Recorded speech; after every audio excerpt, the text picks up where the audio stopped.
Masih di Sapa Indonesia Malam bersama saya Friska Clarissa. Anggota Komisi 9 DPR menantang Badan Gizi Nasional atau BGN agar mengungkap sosok politikus yang meminta jatah dapur dalam program makan bergizi gratis. Pernyataan tersebut disampaikan dalam rapat kerja bersama Kepala BGN, Menteri Kesehatan dan Kepala BPOM di Kompleks Parlemen. Persoalan kita ini ada di SPPG. Mulai dari hulu ke hilirnya. SPPG kita belum pengalaman, masih baru. Ini persoalan. Ya saya mengatakan ini kalau ini ya membiarkan enggak juga. Tetapi belum pengalaman Pak. Berdasarkan pengalaman kami tengok di lapangan, mereka ini masih kaku. Belum bisa membedakan yang baik yang tidak. Belum bisa membedakan ikan yang segar dan tidak. Ini persoalan. Gitu. Tetapi drama kita Pak, kemana Pak? Ada yang nangis.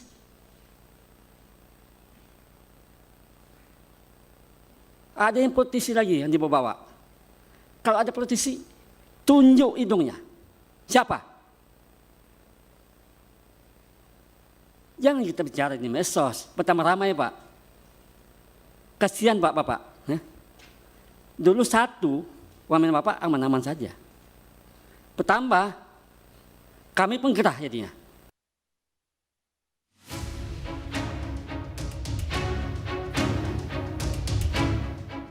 Wakil Kepala Badan Gizi Nasional Nanik Esdeang blak-blakan mengungkap ada politikus minta jatah pengelolaan dapur program makan bergizi gratis. Hal ini terungkap saat jumpa pers merespon sejumlah kasus keracunan MBG di berbagai daerah pada 26 September lalu. Nanik pun bilang akan tegas menutup semua dapur yang melanggar standar meski dikelola politisi maupun jenderal.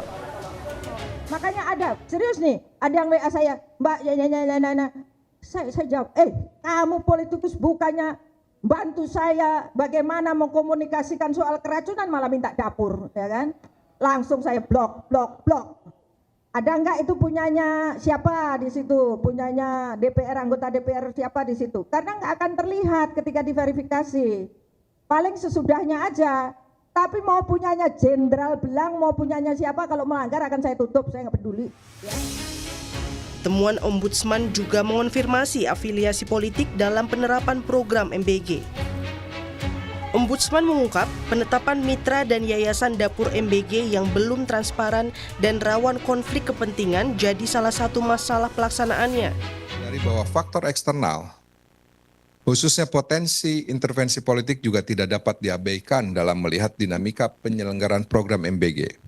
Keterkaitan sejumlah yayasan dengan jejaring kekuasaan berpotensi menggeser orientasi program dari fokus utama pada perbaikan gizi menuju kepentingan yang lebih sempit. Program makan bergizi gratis seharusnya jadi harapan baru, menyiapkan masa depan sehat dan produktif anak-anak bangsa. Jangan sampai program yang menggunakan triliunan uang negara jadi bancakan sejumlah pihak semata. Tim Liputan Kompas TV.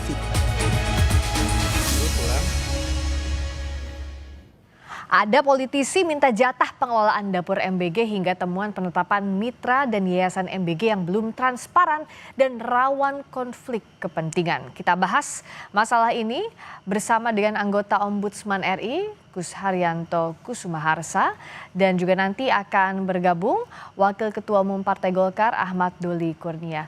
Selamat malam, Pak Gus. Oke, selamat malam, Mbak Firly. Terima kasih. Saya ingin tahu dulu lebih dalam. Sebenarnya kalau dari temuannya Ombudsman, apa konkretnya ada intervensi politik? Apa saja indikatornya, apa saja temuannya? Oke, yang baru kita keluarkan itu adalah kajian cepat Ombudsman, rapid assessment Ombudsman, di mana kita melakukan kajian terhadap penyelenggaraan makan bergizi gratis di SPPG. Jadi ada 3 tahapan. Pertama, pada saat SPPG itu melakukan pendaftaran. Kemudian yang kedua, SPPG melakukan penyelenggaraan layanan makan bergizi, jadi operasionalnya. Kemudian yang ketiga, mekanisme atau sistem pengawasan di BGN terhadap SPPG itu seperti apa. Nah, kita temukan bahwa di dalam pendaftaran ini kan banyak yang belum terverifikasi, tapi ada juga yang sudah terverifikasi dan mendapatkan istilahnya ketetapan untuk sebagai SPPG. Nah, dari situ kami melihat ada maladministrasi penundaan berlarut dari proses pendaftaran itu. Satu. Terus yang kedua, ya memang ada yang artinya ada yang sesuai, ada yang masih mengantri gitu ya, mengantri cukup lama tidak ketahuan kapan akan ada. Nah dari situ kemudian kita melihat ada SPPG yang memang berafiliasi. Tapi permasalahannya memang seperti yang tadi dari DPR menyatakan, kalau melanggar itulah yang bermasalah itulah. Kalau kebebasan berusaha siapa saja boleh berusaha ya, tetapi memang jangan sampai konflik of interest juga. Tetapi ketika sudah masuk ke SPPG, semestinya dia juga mengikuti standar layanan yang harus dipatuhi.